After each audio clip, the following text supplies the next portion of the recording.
ബബ്ബബ്ബബ്ബ ഒരു വട്ട് മൂവി എന്ന് തന്നെ പറയേണ്ടി വരും. ഈ സിനിമയുടെ ഡയറക്ടർ എന്ന് പറയുന്നത് വിനീത് ശ്രീനിവാസന്റെ കൂടെ ഒത്തിരി കാലം ഉണ്ടായിരുന്ന അസിസ്റ്റന്റ് ഡയറക്ടറാണ്. ധനഞ്ജയ് ശങ്കർ എന്നാണ് പുള്ളിയുടെ പേര്. ഈ സിനിമ ഒരു മാസ് മസാല സിനിമയാണ്. നിങ്ങളുടെ ലോജിക്കൊക്കെ വീട്ടിൽ വെച്ചിട്ട് വേണം വരാൻ. കാരണം ഈ സിനിമയിൽ ലോജിക് അല്ല, നമുക്ക് എൻ്റർടൈൻ ചെയ്യിക്കുന്ന കുറേ കാര്യങ്ങളുണ്ട്. ഒത്തിരി ഗൂസ് ബംസ് മൊമെൻറ്റ്സ് ഉണ്ട്. ഈവൻ നമ്മൾ കൈ അടിക്കണ്ട എന്ന് വിചാരിച്ചാൽ കൂടി നമ്മളെ കൈ അടിപ്പിക്കുന്ന തരത്തിലുള്ള കുറേ മൊമെൻറ്റ്സ് ഉണ്ട്. കുറേ പഴയ സിനിമകളുടെ റെഫറൻസ് ഒക്കെ വെച്ചിട്ട് ദിലീപേട്ടൻ ആയിക്കോട്ടെ, മോഹൻലാൽ ആയിക്കോട്ടെ അഴിഞ്ഞാടുന്നുണ്ട് എന്ന് തന്നെ പറയേണ്ടി വരും. ഫസ്റ്റ് ഹാഫ് കുറച്ച് ഫ്ലാറ്റ് ആണ്. അവിടെ സ്കോർ ചെയ്തത് എന്ന് പറയുന്നത് നമ്മുടെ ബൈജു ആണ് CM ആയിട്ട്. പിന്നെ സെന്തിലുണ്ടായിരുന്നു വാർത്ത വായിക്കുന്ന ആളായിട്ട്. പിന്നെ നോബി പാർട്ടി ഗുണ്ടയായിട്ട്. അതുപോലെ തന്നെ ബാക്ക്ഗ്രൗണ്ട് സ്കോർ ചിലയിടങ്ങളിൽ ഫസ്റ്റ് ഹാഫിൽ അടിപൊളിയായിരുന്നു. പക്ഷേ പടം എലിവേറ്റ് ആവുന്ന സീൻ എന്ന് പറയുന്നത് സെക്കൻഡ് ഹാഫ് തൊട്ടാണ്. നമ്മുടെ complete actor the OG Mohanlal വരുമ്പോൾ പറയാതിരിക്കാൻ വയ്യ. ഗ്രാഫ് ഇങ്ങനെ കത്തി കയറുകയാണ്.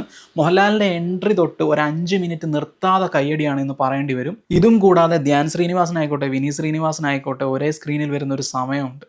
നമ്മൾ ചിരിച്ചും എടുക്കും അല്ലെങ്കിൽ കൈയടിച്ചും എടുക്കും എന്നുള്ളൊരു സ്ഥിതിവിശേഷമായിരുന്നു അപ്പോൾ. പിന്നെ പ്രതിപക്ഷത്തെ നൈസായിട്ട് ഊക്കുന്നുണ്ട്, ഒരു പ്രതികരണശേഷി ഇല്ലാത്തവർ എന്നുള്ള രീതിയിലൊക്കെ.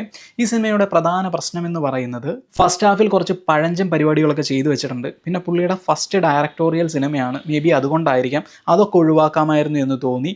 പിന്നെ ആക്ഷൻ കൊറിയോഗ്രഫി, ഇത്രയും പണം മുടക്കിയിട്ട് ഇത്രയും വലിയ കാസ്റ്റ് ആൻഡ് ക്രൂ ഉണ്ടായിട്ടും അതിനനുസരിച്ച് ആക്ഷൻ കൊറിയോഗ്രഫി വന്നില്ല എന്നാണ് എനിക്ക് തോന്നിയത്. പിന്നെ ഈ സിനിമയ്ക്കുള്ളിലുള്ള ഇമോഷണൽ കണക്ട് അത് കുറച്ചും കൂടെയും ഡെപ്തായിട്ട് ആളുകളിലേക്ക് എത്തിച്ചിട്ടുണ്ടായിരുന്നെങ്കിൽ ഈ സിനിമ നേടിയെടുക്കാൻ പോകുന്നതിൻ്റെ 3 ഇരട്ടി കളക്ഷൻ അപ്പോൾ കൂടിയനെ എന്ന് എനിക്ക് തോന്നി. എഡിറ്റിങ്ങും ആയിക്കോട്ടെ കുറേ സ്ഥലങ്ങളിൽ വാരി വലിച്ച് എന്തൊക്കെയോ ചെയ്തതുപോലെ തോന്നിയിട്ടും ഉണ്ടായിരുന്നു. സോ മൊത്തത്തിൽ ഈ സിനിമ എന്ന് പറയുന്നത് ഒരു ഫാൻ ബോയ് പടമാണ്. ദിലീപേട്ടനോടുള്ളതും മോഹൻലാൽ സാറിനോടുമുള്ള ഒരു ഫാൻ ബോയ് പടം. ഞാൻ നേരത്തെ പറഞ്ഞതുപോലെ നിങ്ങളുടെ ലോജിക്കൊക്കെ വീട്ടിൽ വെച്ചിട്ട് ഒരു മാസ് എൻ്റർടൈനർ ആസ്വദിക്കാൻ വേണ്ടിയിട്ട് നിങ്ങൾക്ക് ടിക്കറ്റ് എടുക്കാം. പിന്നെ ഇമോഷണൽ കണക്റ്റ് ഒന്നുമില്ല, പക്ഷേ കുറേ ഫാൻ ബോയ് മൊമെൻറ്റ്സ് ഉണ്ട് എന്ന് ഞാൻ വീണ്ടും പറഞ്ഞുകൊള്ളട്ടെ. Thank you for watching.